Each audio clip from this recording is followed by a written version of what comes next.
द्वैत हाँ, द्वैत अद्वैत। द्वैत और अद्वैत दो सिद्धांत है। हम्म, पहला तो ये है कि अद्वैत में कि मैं ही हूँ हम्म, और मैं ही कुछ बन गया।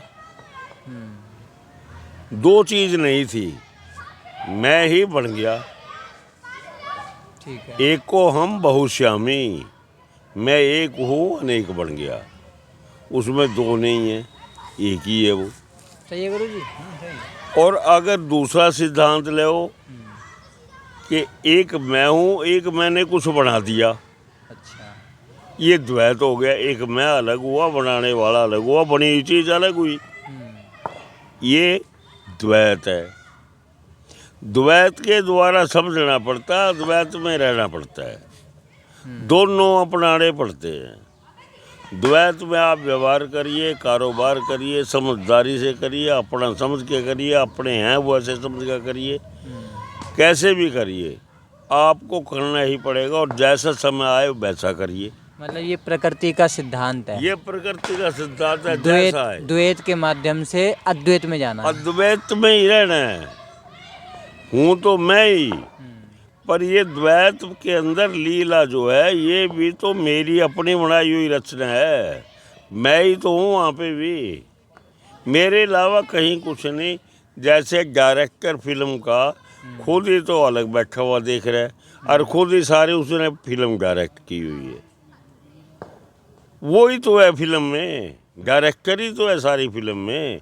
उन्हें पात्र कर लिए हैं, अपनी मर्जी से तो काम करवा रहे हैं उनसे, जैसा वो चाहता है वैसे। जैसा वो चाहता है। चाहे प्राण कितना स्क्रिप्ट शरीफ है, उसी की है। प्राण कितना शरीफ है, बदमाश का रोल करवा रहे तो बदमाश ही नजर आएगा उसमें, पर वो तो शरीफ है।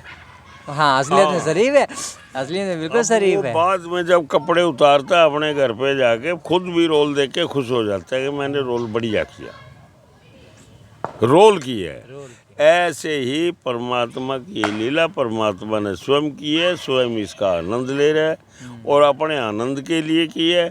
हम इससे भयभीत हो रहे हैं, मैं मर जाऊंगा, मैं बच जाऊंगा, मैं वहाँ जाऊंगा, मैं वहाँ जाऊंगा, मैं इस मंत्र को सिद्ध पकड़ूंगा, फलाना करूंगा, इनमें पड़ जाते हैं। बुरी बात नहीं है, इनमें भी सुख की अनुभूति होती है, मिलता है, पर ये लीला के लिए है, ये बुरी बात नहीं है, ये समझते रहना। हाँ हाँ, वो खेल का हिस्सा है। हाँ, वो खेल का हिस्सा, और खेल में उनकी जरूरत है। उनके बिना खेल मजा ही नहीं आएगा। उनके बिना खेल चलेगा नहीं, बढ़ेगा नहीं, मजा भी नहीं आएगा आपको। अच्छा, एक सवाल है कि कुछ लोग कहते हैं कि इस धरती पे देवता पैदा होने को तरसते थे पहले, हाँ, तो ये कहावत आज भी सच है क्या? देवता का अपना शरीर तो है नहीं, दिव्य हैं वो, और वो शरीर के माध्यम से ही उपभोग करते हैं। आना तो पड़ेगा शरीर में ही। वो शरीर में, किसी भी शरीर में आके उनका सेवन करते हैं चीज को, सामान को। लेकिन वो आते क्यों हैं? मतलब उनको ऐसा क्या है, स्वर्ग छोड़ के वो धरती पे आते हैं? वो तरसते हैं, वो तरसते हैं इस रिश्ते पे आने के लिए, क्योंकि जो सब अशरीरी है, आप देवता को ही लगा लो, आप देवता कोई अलग से नहीं है, उसी का हिस्सा है जो अनंत है। वही उसमें से वो तरसते हैं कि भाई अब हमने इसका भोग करना है। शरीर के बगैर, यंत्र के बगैर भोग नहीं हो सकता।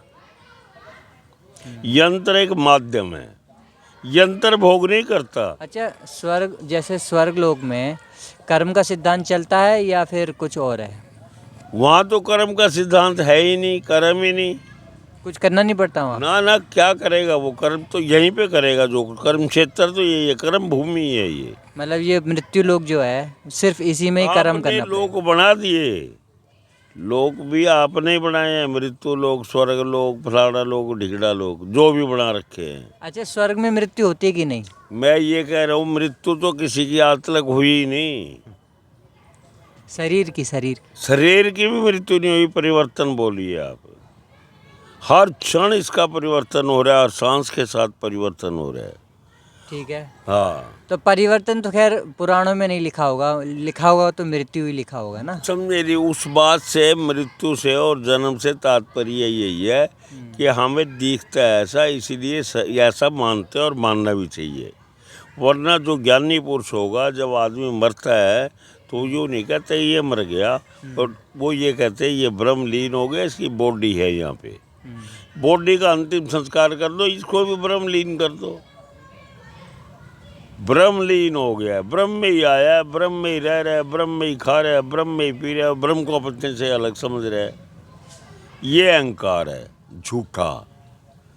ब्रह्म जो है, मैं ब्रह्म, अपने आप को ब्रह्म कहने से डरता हूँ तो मेरी कमी है, क्योंकि मैं ब्रह्म से अलग हो ही नहीं सकता। जब ब्रह्म सर्वव्यापक है, सर्वम खलविदम ब्रह्म, सो ब्रह्म ही है। अब मैं अपना अहंकार ही तो पेश कर रहा हूँ, मेरा नाम रोशन लाल है, मैं ये हूँ, मैं वो हूँ। अच्छा एक बात बताओ, जैसे कि इतने सारे देवता लोग हैं, है ना, तो ये देवता ऊपर वाले ने, जो ईश्वर है, ओम जो है, सर्वशक्तिमान ने बनाए हैं या फिर इंसान का ही डेवलप रूप है? नहीं, ये उसका सिस्टम है, खुद ही बना हुआ है, सब देवताओं के रूप में भी पहले से ही ऑटोमेटिक। दिव्य शरीर है भगवान का भी, और दिव्य शरीर है देवताओं का भी। अब वो जो ड्यूटी लगी हुई है, उसके अंदर परमात्मा ही देता है। मैंने मान लिया कोई भी देवता को सिद्ध करना है, उनसे खाना पीना सामान ये वो लेना है, उनकी पूजा करनी है, वो परमात्मा ही आता है, वो परमात्मा ही देता है। पर वो हम उस देवता का नाम लेते हैं, और अगर ये कह दें कि वही परमात्मा इसमें बैठ के दे रहा है, या डायरेक्ट कैसे देगा, बगैर यंत्र के नहीं देगा, तो अगर मैं अपने गुरु को ही मान लूँ, मेरा गुरु बैठा है, एक यंत्र के रूप में बैठा है, और उसके अंदर मेरा गुरु के अंदर देवता है, वो दिव्य शरीर लेके बैठा हुआ है, और वो दिव्य शरीर से मुझे कोई वाणी समझा रहा है, तो यंत्र का उपयोग कर रहे हैं ना, समझा तो यंत्र के द्वारा रहे हो। आप ये माइक में आवाज़ मेरी यंत्र की वजह से ले रहे हो ना आगे, तो ऐसे यंत्र हैं सारे।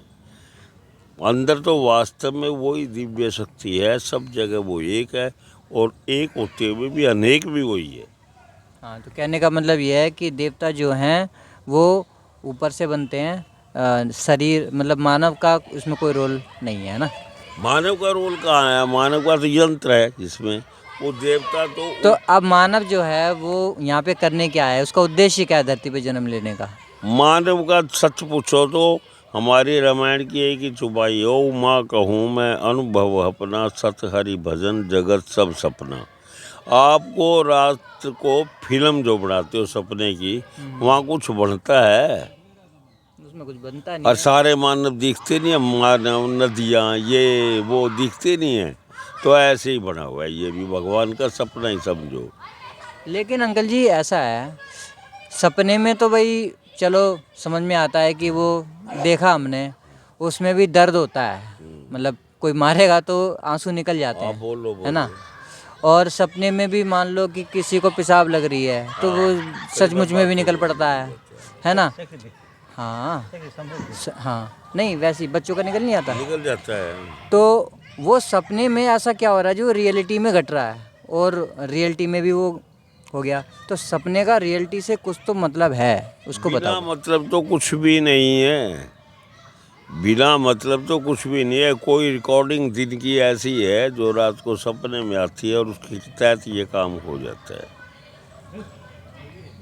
वास्तव में सपने में कुछ नहीं हुआ, मैं सवेरे उठ के उस सपने को तो कह देता हूँ कुछ नहीं है, और इस सपने को सच समझे बैठा हूँ। 10 दिन के बाद इसमें भी कुछ नहीं है, या अगले जन्म में ये भी कुछ नहीं है।